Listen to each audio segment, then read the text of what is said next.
Minha mãe me puxou de lado e disse: a semana que vem é especial. Sua presença arruinaria tudo. Meu pai completou: você está muito diferente agora. Peguei meu garfo e bati contra o copo. Recado entendido.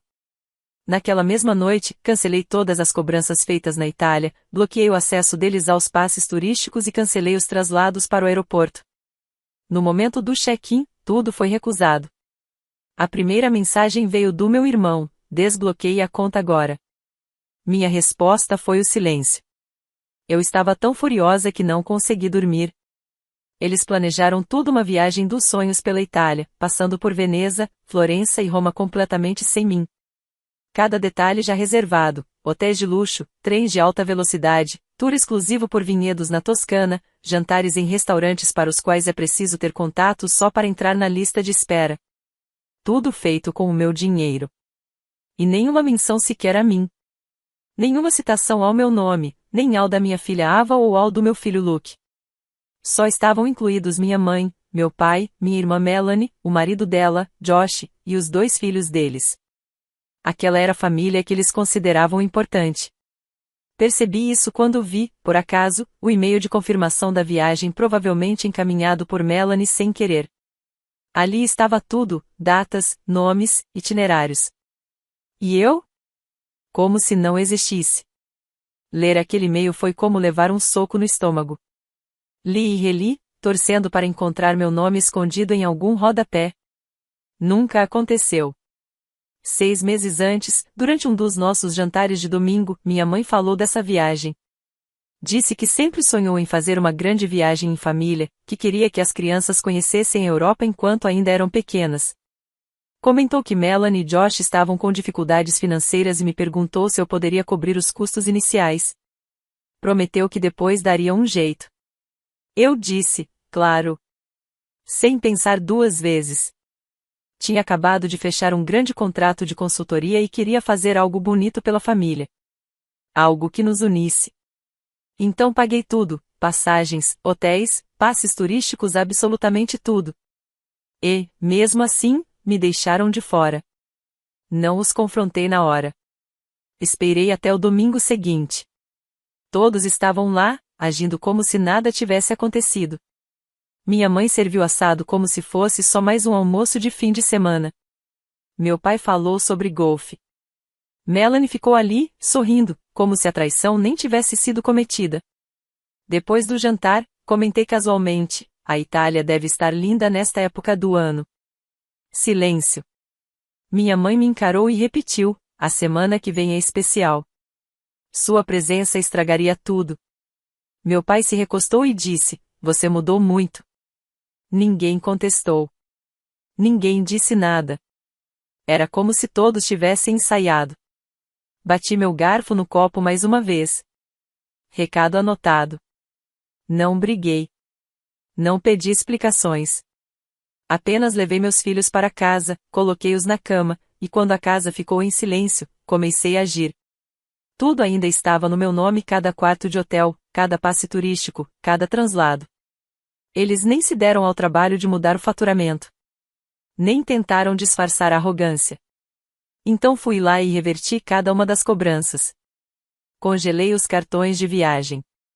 Bloqueei os passes de trem, cancelei os traslados. As reservas de hotel? Sumiram. E eu me sentei, em silêncio, apenas assistindo tudo desmoronar. Às 7h42 da manhã seguinte, Josh mandou a primeira mensagem: desbloqueie a conta agora. Respondi apenas: desculpa, é que eu estou muito diferente agora. Depois vieram as ligações da minha mãe, os e-mails do meu pai. Melanie me enviou uma captura de tela da filha chorando, dizendo que eu estava sendo cruel. Nem me dei ao trabalho de responder. Eles quiseram transformar essa viagem em algo só deles? Que lidem com as consequências. E mal sabiam eles que aquilo era só o começo. Entraram no JFK como se estivessem indo para um desfile, passagens de primeira classe, malas combinando, Josh de mocassim sem meia como se isso fizesse dele um europeu legítimo. Vi tudo no story da Melanie, com a legenda Ciao, Bela e um bumerangue de taças de champanhe tilintando. Nem fiquei com raiva, só esperei. Eles não faziam ideia de que tudo já tinha sido desfeito. Não foi só cancelar os pagamentos e reservas. Liguei para cada hotel, expliquei a situação. Cancelei o carro reservado no aeroporto de Roma, cancelei o tour pelos vinhedos em Chianti. Marquei os passes como roubados. Mudei todos os logins do portal de viagem. Apaguei qualquer indício de que aquela viagem um dia foi deles. E eu soube exatamente quando tudo ruiu. O voo deles estava marcado para sair às 18h40. Às 18h12, recebi uma mensagem do Josh: por que estão negando o embarque?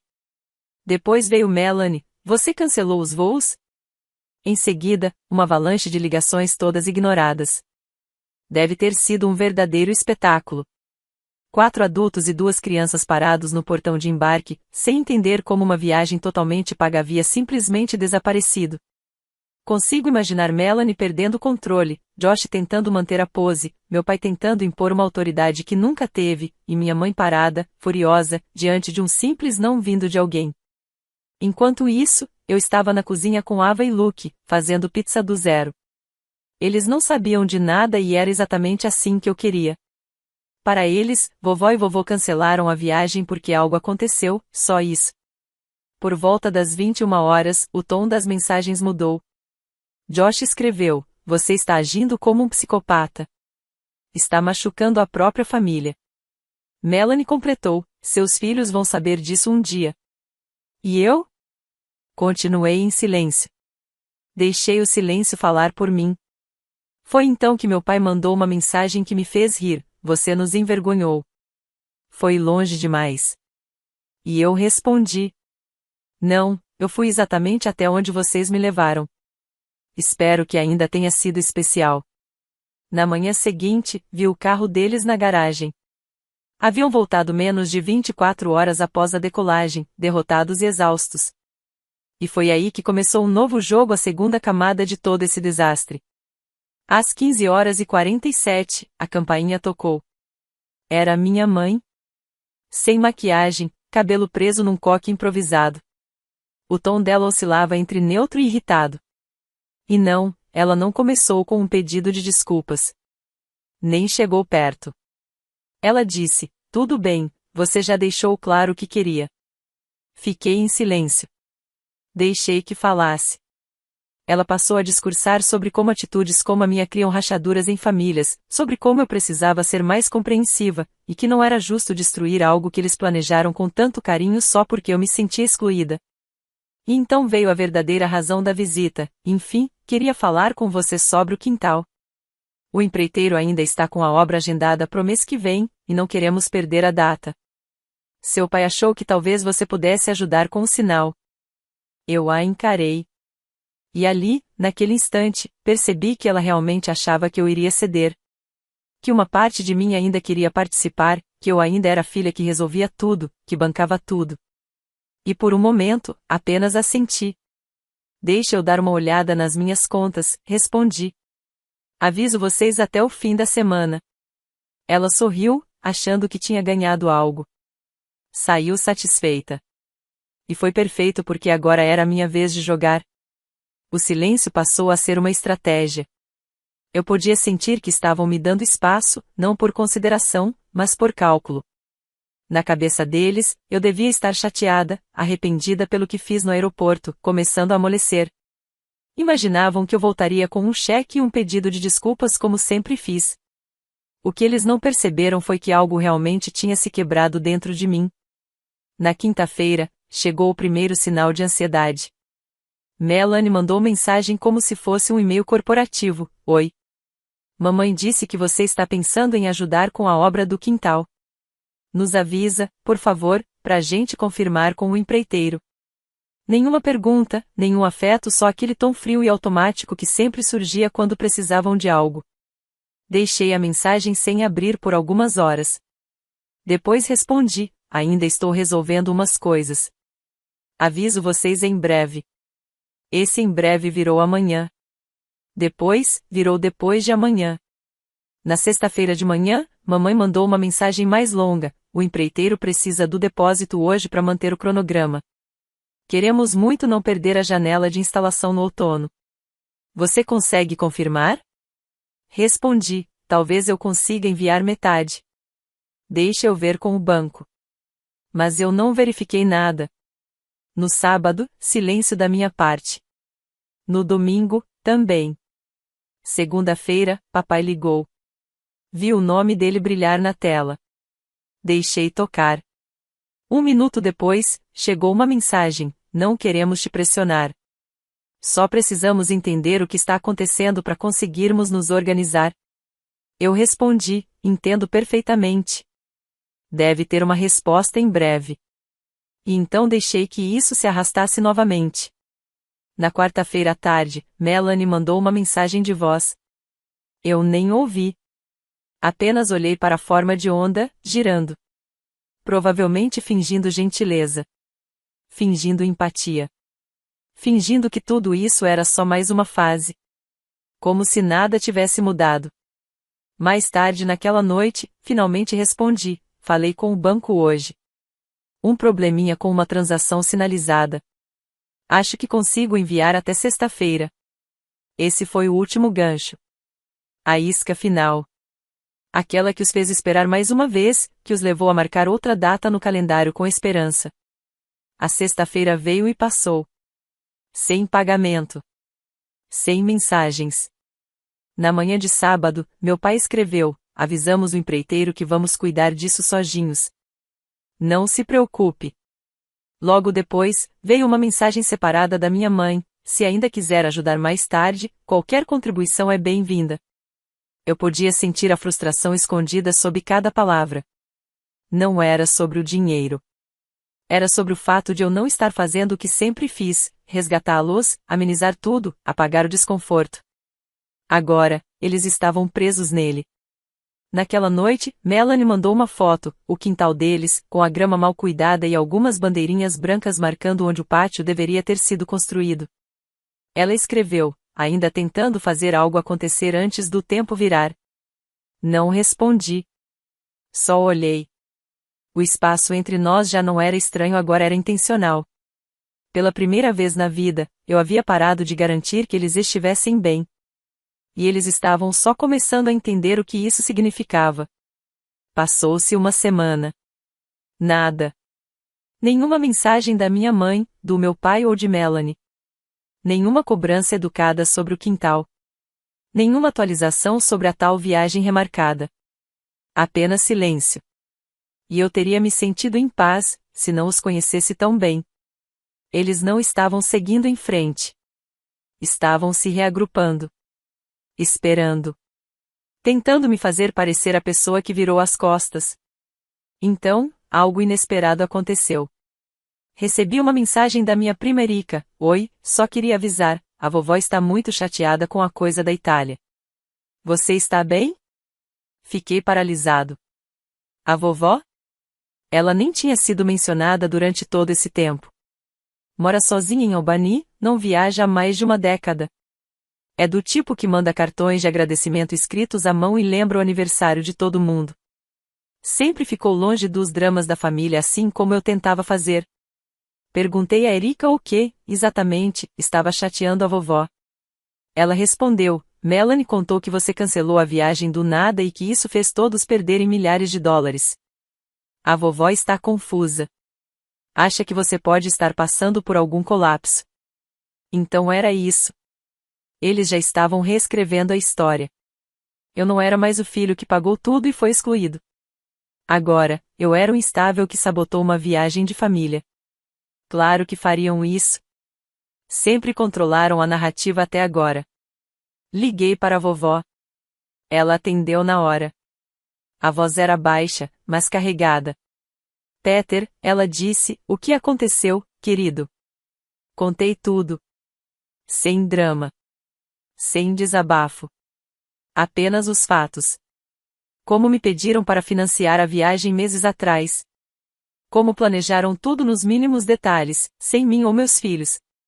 Como descobri por acidente. E como, ao confrontá-los, me disseram que eu estragaria tudo apenas por estar presente. Ela não me interrompeu nenhuma vez. Depois de um longo silêncio, disse: não foi isso que me disseram. Disseram que você se recusou a ir. Que cancelou os cartões num acesso de raiva. Respondi, isso não chega nem perto da verdade. Ela ficou quieta de novo. Então murmurou, sinto muito, Peter. Eu não sei o que há de errado com eles. Era tudo que eu precisava ouvir. Mas as consequências não demoraram a chegar. 1 hora depois daquela ligação com a vovó, chegou uma mensagem da minha mãe. Você contou para ela alguma versão distorcida do que aconteceu? Logo depois, Melanie. Você só está piorando as coisas. Ela é idosa, Peter. Não precisa de mais estresse. E, claro, Josh também teve que aparecer. Isso é comportamento tóxico, cara. Você está virando a família contra si mesma. Li cada uma dessas mensagens, e não senti raiva, nem tristeza. Senti realização plena.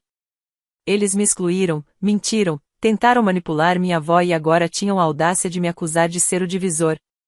Então enviei minha resposta final direto no grupo com todos os 4. A partir de agora, não contribuirei mais financeiramente. Sem mais férias, sem reformas, sem empréstimos, sem mensagens com o agente te paga depois. Se sou diferente demais para fazer parte da família, então sou diferente demais para bancá-la.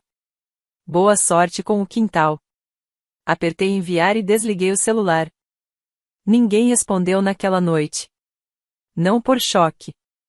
Mas porque, finalmente, entenderam. Cerca de 1 semana depois, Melanie me ligou do nada.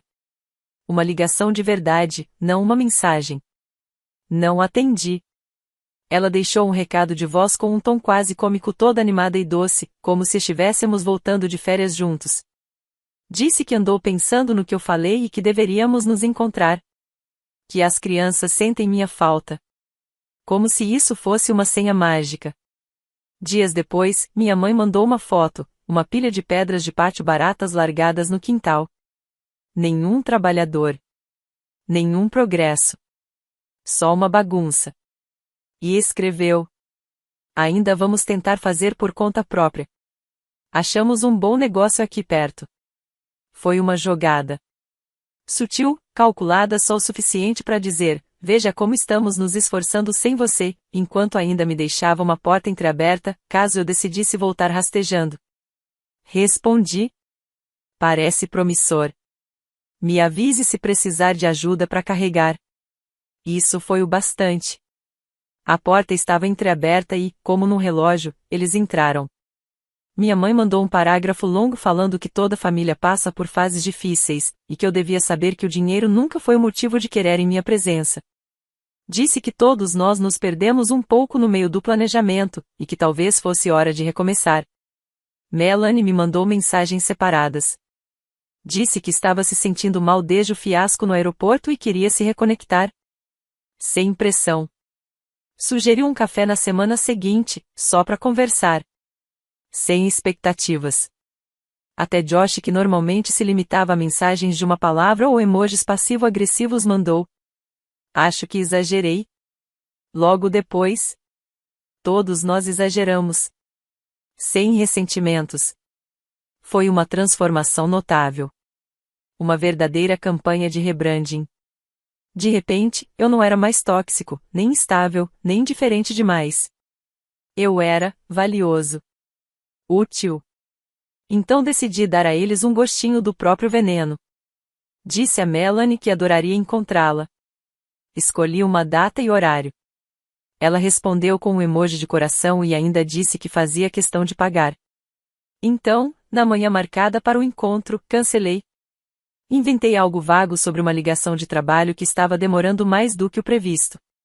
Melanie ficou visivelmente decepcionada, mas manteve a educação. Entendo perfeitamente. Vamos remarcar em breve. Nunca remarcamos. Alguns dias depois, minha mãe me mandou mensagem perguntando se eu podia contribuir com a entrega de cascalho apenas $300 para ajudar a cobrir um déficit. Respondi que ia verificar algumas coisas e retornaria a ligação. Não retornei. Meu pai comentou que estavam pesquisando fornecedores de lenha para o inverno. O fornecedor que usaram no ano anterior havia aumentado os preços.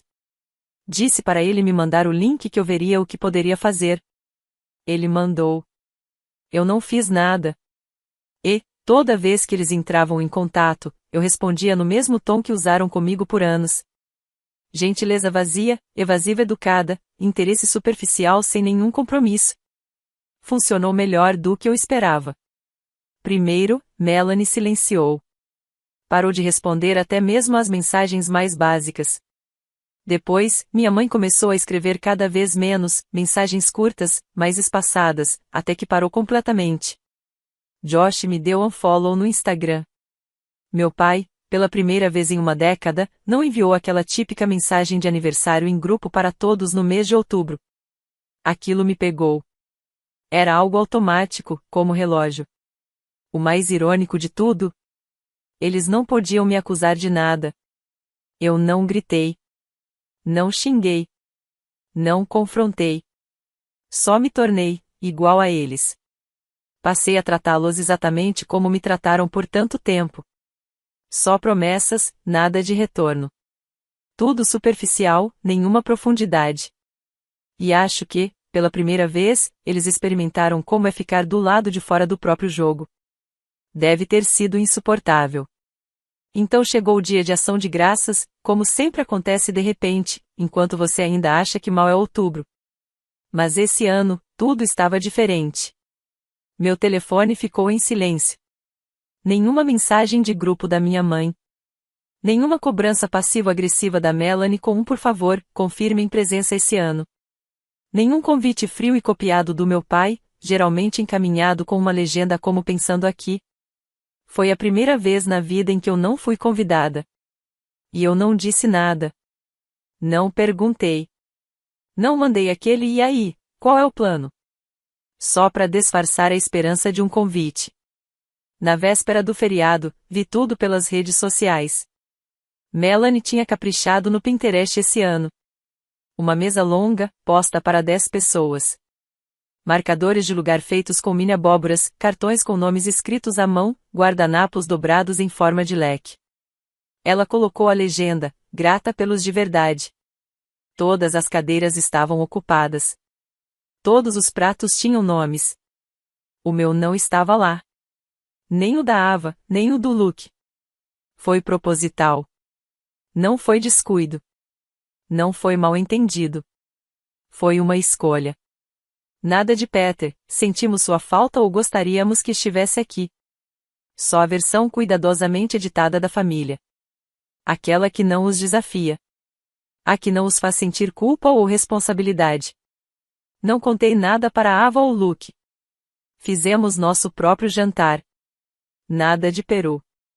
Eles votaram em macarrão com queijo e waffles caseiros. E foi isso que preparei. Jantamos no sofá, assistimos a filmes antigos e rimos tanto que, por um instante, eu até esqueci que dia era. Alguns dias depois, encontrei Erika no estacionamento do supermercado. O mesmo meio sorriso constrangido de sempre. Eles não te convidaram? Ela perguntou, já sabendo a resposta. Não. Eu disse. Primeira vez? Ela assentiu devagar. Melanie disse à vovó que era mais simples assim. Menos tensão. Menos estresse. Foi assim que decidiram me excluir completamente a mim e aos meus filhos. Como se fossemos apenas um ruído incômodo que eles podiam silenciar. Como se o problema não fosse o que faziam comigo, mas o desconforto que sentiam ao serem confrontados com isso. O Natal chegou logo depois e, dessa vez, eu nem me preocupei em checar o celular. A única foto que vi foi enviada por uma vizinha que segue a Melanie no Instagram. Era a tradicional foto de família em frente à lareira, pijamas combinando, 5 meias penduradas, chocolate quente nas mãos. O de sempre. Dei um zoom na imagem, só por curiosidade. E lá estavam os nomes nas meias. Nenhuma para Ava. Nenhuma para Luke. Nenhuma para mim. Nem mesmo o marcador genérico no canto, como uma formalidade vazia. A mensagem não poderia ter sido mais clara, eles não estavam apenas me deixando de fora. Estavam nos apagando por completo. No início, isso dói. Eu estaria mentindo se dissesse que não. Mas aquela dor foi passando. Deu lugar a algo mais frio, mais calmo. Não era amargura, era distância. Um silêncio emocional que eu nem sabia que era capaz de cultivar. Em janeiro, parei de checar as notificações, parei de procurar os nomes deles. Levei Ava e Luke para Seattle no ano novo. Só nós três. Caminhamos por Pike Place debaixo da chuva, andamos na roda gigante, compramos lembrancinhas caras e nos hospedamos num hotel com lareira e roupões gigantes que os fizeram rir como nunca. Não foi uma celebração tradicional. Não foi meticulosamente planejada. Foi verdadeira. E pela primeira vez em muito tempo, não senti que estava perdendo nada. Não me senti excluída. Me senti livre. Engraçado como a vida é, aquele ano foi o melhor da minha vida financeiramente. Conquistei 3 novos clientes, finalmente encerrei um projeto que me drenava desde o ano anterior, e tinha mais dinheiro guardado do que jamais tive. Eu poderia ter comprado o quintal da Melanie 2 vezes. Poderia ter bancado toda a viagem deles de novo em primeira classe. Poderia ter escrito um cheque em branco só para provar um ponto. Mas, em vez disso, instalei uma entrada aquecida em casa e comecei a planejar uma viagem de carro com meus filhos para o verão. Sem grupo de WhatsApp, sem precisar de permissão ou aprovação. Eles pararam de me convidar não porque eu mudei, mas porque parei de aceitar as regras deles. Parei de facilitar o jogo em que me usavam e me ignoravam ao mesmo tempo. E assim que o dinheiro secou, assim que deixei claro que não veria mais nada junto com ele, nem silêncio, nem perdão, nem um sorriso forçado, eles não sabiam mais como lidar comigo. Então, escolheram não lidar. Me cortaram para proteger o conforto deles. E eu me mantive fora para proteger minha paz. 2 meses se passaram. Era fevereiro quando o envelope chegou. Simples, sem remetente, apenas meu nome escrito na caligrafia trêmula da minha mãe, como se ela própria não tivesse certeza se deveria ter enviado. Fiquei olhando para ele por um tempo, parada na cozinha. Poderia ter jogado fora. Mas a curiosidade venceu. Dentro havia uma carta dobrada e um cheque. A carta era curta, 2 parágrafos. No primeiro, ela dizia que estavam tentando fazer as pazes, tentar consertar o que restava. No segundo, explicava que o cheque era referente à minha parte da viagem à Itália, já que eu não fui. O valor, $3.600. Eu ri. Ri mesmo. Não por causa do dinheiro. Mas porque eles ainda achavam que era sobre isso. Como se bastasse colocar uma fita em cima daquela semana, reembolsar o que eu perdi e fingir que nada aconteceu. Como se um cheque pudesse apagar o fato de terem me cortado a mim e aos meus filhos das vidas deles. Não depositei. Prendi com um ímã na porta da geladeira e deixei lá. 3 dias depois, recebi uma mensagem do Josh. Uma única frase: precisamos conversar. Ignorei. Então veio uma mensagem da Melanie: a vovó está no hospital. Ela perguntou por você. Aquilo me fez parar. Liguei para o hospital e confirmei. Era verdade. Problema cardíaco leve, nada grave, mas ela realmente tinha perguntado por mim 2 vezes. Peguei o carro e fui. Quando entrei no quarto, ela sorriu como se o tempo não tivesse passado. Como se não tivéssemos pulado 2 natais e uma dúzia de encontros de família. Conversamos por quase 1 hora sobre livros, o clima, coisas simples e aleatórias. No fim, ela disse: não deixe que eles escrevam o final sem você. Fiquei sem palavras. Na volta para casa, parei numa lanchonete e fiquei sentada no carro, com um café nas mãos, pensando naquele cheque. Naquela noite, Melanie ligou de novo. Atendi. Ela foi direto ao ponto, disse que todos queriam recomeçar. Que talvez fosse hora de uma conversa verdadeira. Não chegou a se desculpar não exatamente, mas comentou que as crianças estavam perguntando por que não viam mais a Ava e o Luke. Sugeriu que talvez devêssemos juntar todos em breve. Mas aí veio a parte que eu não esperava, disse que nossos pais estavam pensando em vender a casa. Que o dinheiro da venda poderia ir para uma conta conjunta, voltada para as necessidades da família. Ela disse que me ligou porque esperavam que eu também contribuísse para construir algo pensando no futuro. Eu não respondi. Apenas encerrei a ligação. Na manhã seguinte, coloquei o cheque de volta no envelope e enviei. Sem bilhete, sem explicação. Só o cheque. E ali terminou. Sem briga. Sem gritos. Apenas silêncio. Desde então, nada. Nenhuma mensagem, nenhuma ligação, nenhum convite para aqueles almoços de fachada. É como se, enfim, tivessem percebido que eu tinha saído do jogo. Que não haveria mais concessão, mais recuo. Os grupos ficaram quietos. Aniversários passaram sem menção. Fiquei sabendo pela Erika que a casa foi vendida. Compraram uma menor, fora da cidade. Ninguém me chamou para conhecer. E, sinceramente, nem me surpreende. Não acho que me odeiem. Acho que os assustei porque não fiquei com raiva. Porque não fiz cena. Porque não tentei vencer. Só fui embora. E não olhei para trás.